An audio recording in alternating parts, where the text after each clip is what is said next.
স্প্যানিশে একটা কথা আছে, en mi lengua materna, mi corazón habla primero, meaning, in my mother language, my heart speaks first.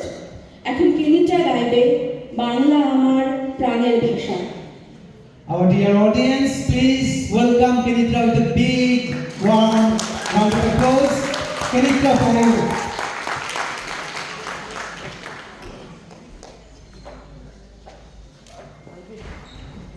Hello everyone.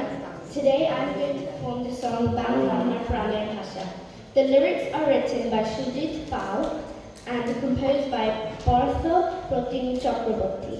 This song expresses our love and pride for our mother language. Hope you enjoy.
ছিল শুধু মৃতদেহের সারি আবেদুল জাফর সালামার বারকা দিয়েছিল তাদের প্রাণ বলি চোখের জলে সেদিন বিধায় দিয়েছিল 21শে ফেব্রুয়ারি বাংলায় আমার প্রাণের ভাষা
Thank you, Kendra. What a beautiful song. What a beautiful performance from this little star. Let's give her another big round of applause. One more. Well done. Well done.